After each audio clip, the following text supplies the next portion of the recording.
Halo pecinta catur, selamat datang kembali bersama Logai Kreator.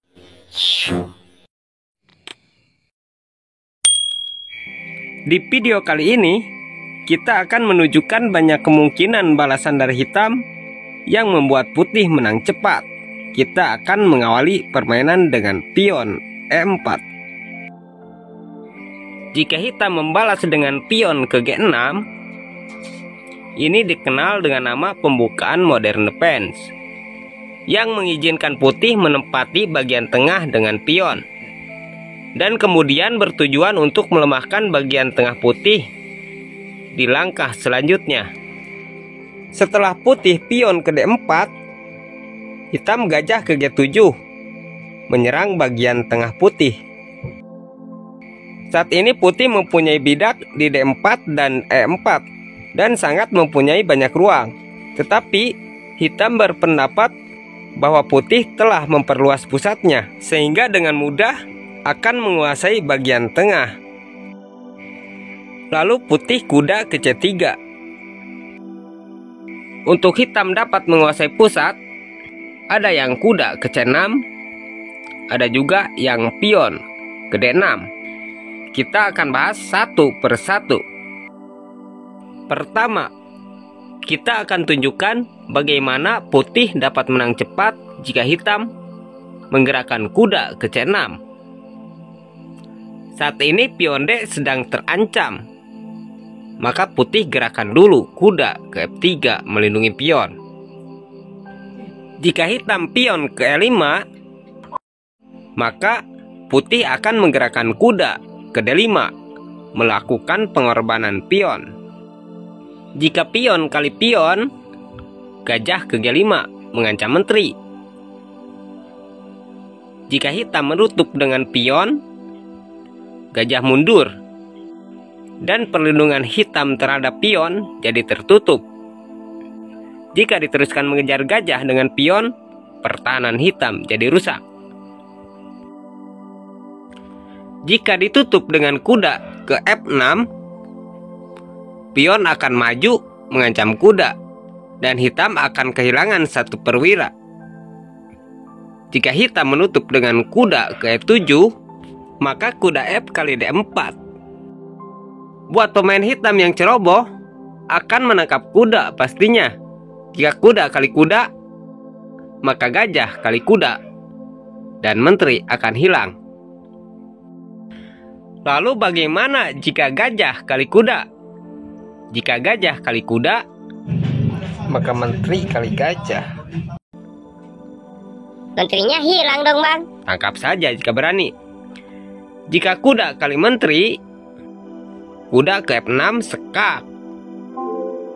Raja geser, gajah ke H6 sekak mat.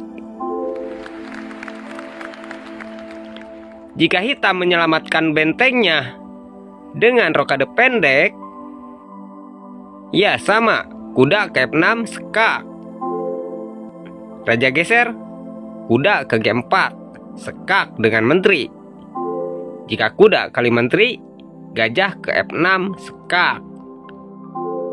Raja geser, kuda ke H6 sekak mat. Kita kembali lagi ke belakang, yaitu pada posisi ini hitam memajukan pion ke D6. Lalu putih akan menghandlenya dengan gajah ke F4. Dan hitam pion ke C6 membuka serangan menteri. Dengan terbukanya serangan menteri, berarti keselamatan pion D4 akan terancam, karena menteri bisa ke B6 nantinya. Maka putih menggerakkan kuda ke F3 melindungi pion.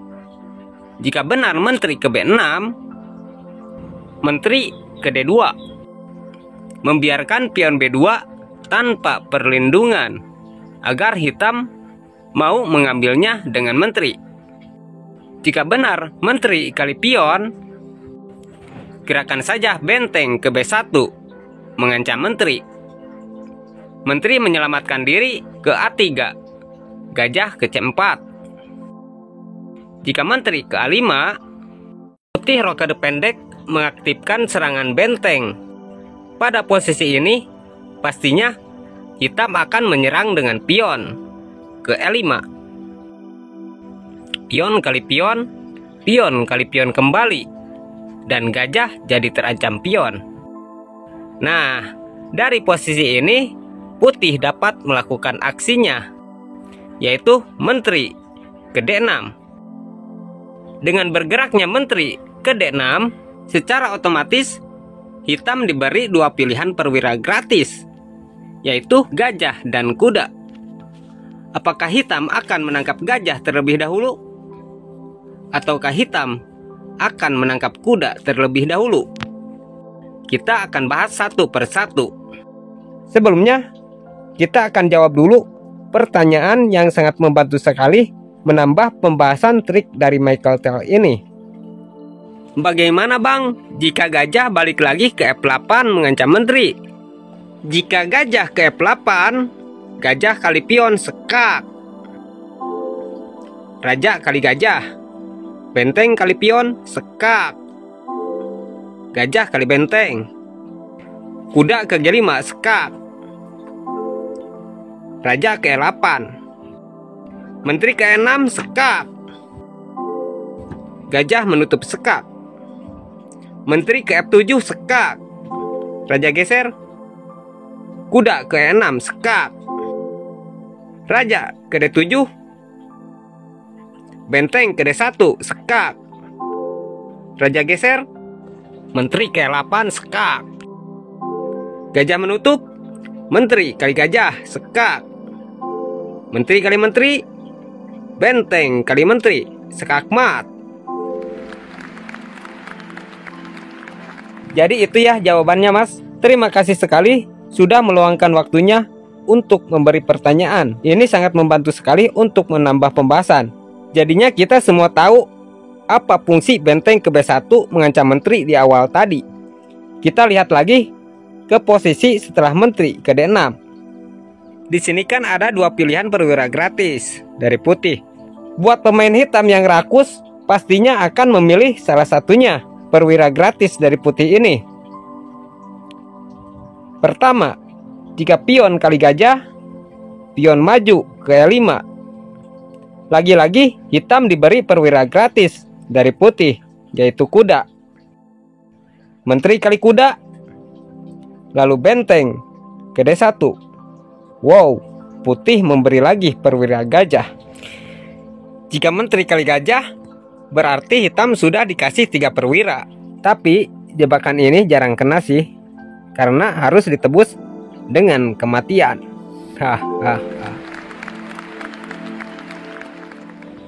Setelah benteng B ke D1 ini, pastinya hitam akan menyelamatkan rajanya terlebih dahulu. Misalkan menutup serangan menteri dengan gajah ke D7. Gajah kali pion sekak. Raja kali gajah, pion maju sekak.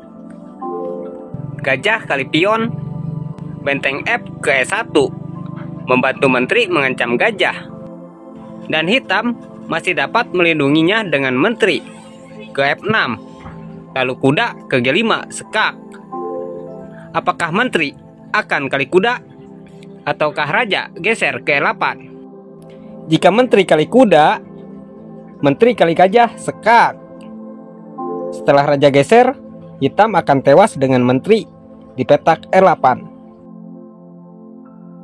Jika tadi raja geser ke E8, benteng kali gajah sekak. Menteri kali benteng, menteri ke D8 sekak mat. Kita lihat lagi ke posisi saat menteri ke D6. Bagaimana jika tadi itu hitam tidak pion kali gajah, tapi hitam memilih menteri kali kuda? Jika menteri kali kuda, benteng ke E1 membantu menteri mengancam sekak mat di petak D8. Lagi-lagi 2 gajah digratiskan. Tapi jika pion kali gajah atau menteri kali gajah, akan langsung terjadi sekak mat di petak D8. Kemungkinan hitam akan menggerakkan menteri ke A5 melindungi petak D8. Maka kuda ke G5. Lagi-lagi gajah digratiskan. Jika pion kali gajah, gajah kali pion F7 skakmat.